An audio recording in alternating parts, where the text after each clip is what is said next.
C'est sûr que l'histoire, elle a débuté parce qu'un jour, je suis monté dans un bateau. Je suis monté dans un bateau, c'est parce que je suis né à Rouen et qu'à Rouen, il y avait les 24 heures motonautiques et que ça a démarré comme ça.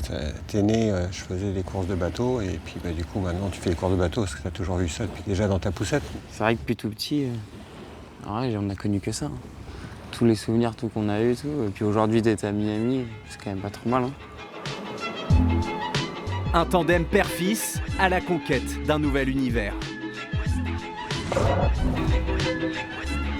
Philippe Chiappe, triple champion du monde de F1 motonautique, est aujourd'hui le directeur sportif de son fils Tom. Leur terrain de jeu, l'E1 Series. Des courses de bateaux à foil 100% électriques aux allures futuristes. Il y a très peu d'engins qui délivrent ce genre de sensation, ce genre de feeling. Donc un aspect entre voler et à la fois forcément naviguer. C'est génial parce qu'on pilote un bateau qui est vraiment sur l'air, qui est très technique. C'est beaucoup d'adrénaline, beaucoup de sensations et à la fois de la pression parce que ça reste de la compétition. Mais ouais, c'est génial. Lancé en 2024 par des personnalités issues de la Formule E et de la F1 automobile, l'E1 a fait le pari de l'eau et de l'électrique.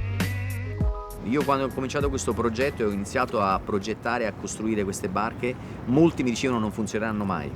Noi siamo qui adesso dopo 2 anni, le barche vanno e quindi abbiamo dimostrato che si può navigare con una tecnologia più responsabile o comunque in modo diverso.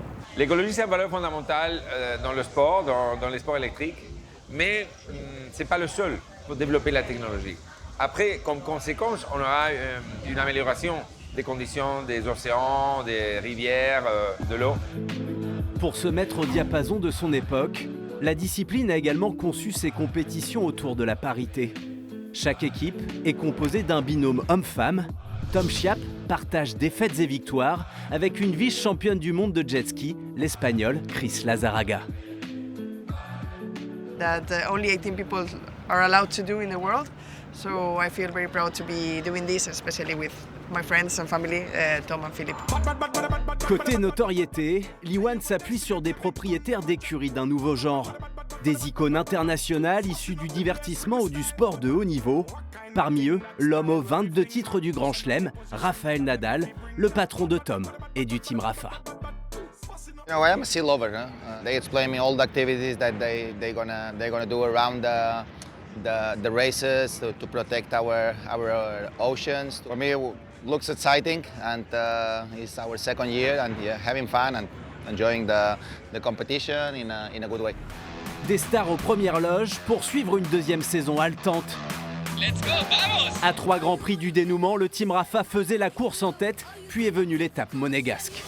J'aurais pas cru, quand on a démarré l'histoire E1, que je puisse avoir autant de pression, autant de stress pour un format qui me semblait pas si compliqué. Allez, bouge maintenant. Et en fait, c'est vraiment très compliqué. Il se passe toujours quelque chose. Bouge maintenant, attention. Oh my gosh! C'est pas toi, Tom, c'est pas toi. Red flag. J'ai pas vu du tout le concurrent arriver, donc j'étais complètement choqué et j'ai pas compris tout de suite ce qui s'est passé. L'accident n'était pas de mon fait, j'ai rien pu faire, j'étais vraiment percuté en pleine ligne droite. Tu te détaches et tu sors, tu te détaches et tu sors.